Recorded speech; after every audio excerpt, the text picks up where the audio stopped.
Welcome to the Rogers Kakasungura YouTube channel. A very good morning. It is rainy where we are. I am standing right at the gate of the project we have been working for. And I want to thank each and every person who has supported us to this far. This project is now completely sealed with a gate kwa sababu hapa sasa ndani kuna security. We are building a digital hub hapa ndani. A digital hub mahali tutakuwa tunafundisha young people on artificial intelligence, on digital content creation, editing, and so many other things. We'll also build studios in here fully equipped with the digital machines. We are praying to God that we will get support to complete this project. Phase 1 is over.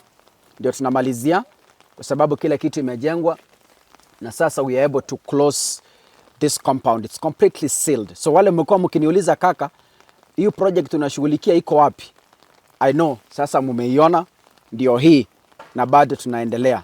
If you still want to support us, you're welcome.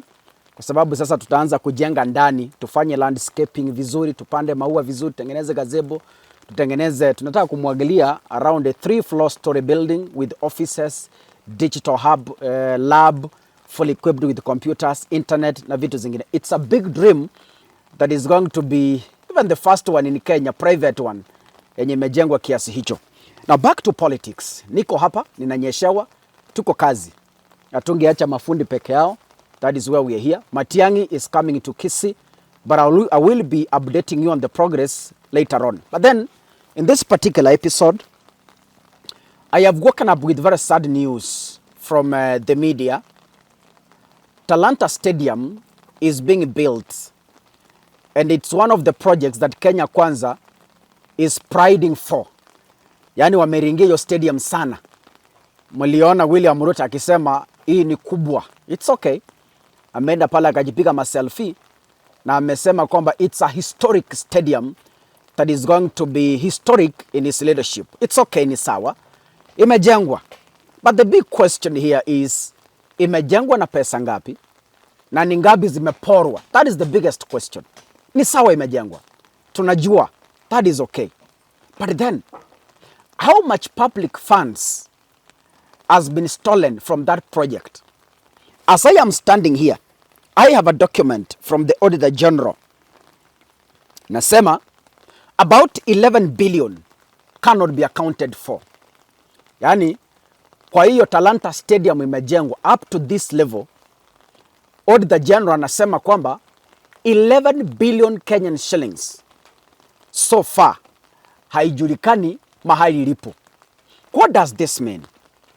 When the Auditor General was auditing, anasema kwamba there is no paperwork that is available that can prove how the 11 billion was used. They couldn't find any paper that explains how the 11 billion got spent. Now, there are things I want us to analyze here. The cost escalation of that 5 billion to 45 billion, a price jump of over 30% without an explanatory trail, according to the Auditor General, is a breach of the Public Finance Management Act. When they were giving tenders, they bypassed what we call open tenders. By avoiding open tenders, the Auditor General argues that the project missed out what we call competitive pricing. And when it's handpicked or directly sourced without rigorous justification, the taxpayer often pays premium that cannot be justified by the market rates. Now,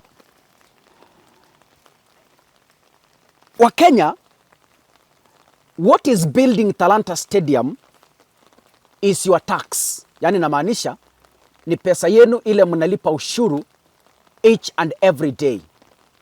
For example, ukienda kununua bricks kama hizi, unakatwa tax. Ukienda kununua mkate, unalipia tax.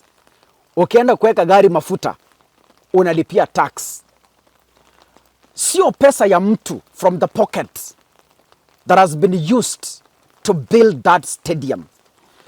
And you remember, those of you follow me, I told you previously, if you can remember in my videos, nikawambia kuna vitu vitatu vinaenda kwa scandal in the Republic of Kenya. Number one is the Hustler Fund, that is already a scandal. Number two, the affordable housing project, that is already a scandal, because as we speak, the public doesn't know who is the contractor. The public doesn't know who supplies materials. Wewe haujui who supplies cement. You don't know who supplies bricks. You don't know who supplies metals. You don't know who supplies furniture. You don't know who supplies those water tanks you see up there. You don't know who does plumbing. You don't even know who does wiring. So, there are things that are being hidden, but in the fullness of time, they are going to be properly exposed and Kenyans will know. That's number two. Number three is the Talanta Stadium. That is already a scandal as I am speaking. Number four, niongeze ingine. Kuna kitu tunaita university funding models. Kama umesoma katika media na kwa gazeti, umesikia kwamba kuna pesa imekulwa na cartels. If you've read that, but I'll do that analysis in my next video. So what am I trying to say? The Kenya Kwanza government is in a looting spree. Yaani pesa zenu zinazidi kuibiwa, sisi wa Kenya tukinyamaza. What is the action? We need to come up together as Kenyans, as a people of the Republic of Kenya, and say no to looting. How do we say no to looting? We must act. And the best language the government understands is public protests. And in the fullness of time, that is going to be effected through our newly found leaders, Edwin Sifuna and his team, that is the United Opposition and the rest. By the way, the United Opposition has officially rebranded to the United Alternative Government. So Wakenya wote jamani, it is my responsibility, it is your responsibility to ask questions on how the money you pay as tax is being spent by the public officers, those we have entrusted with constitutional powers in our constitution. Tusinyamaze tu. Wewe kuwa sauti mahali uliko, in your area of jurisdiction. Kuwa sauti, ni kuwe sauti, tuungane pamoja ili tuokoe Kenya yetu kutoka mikono ya walafi. God bless you.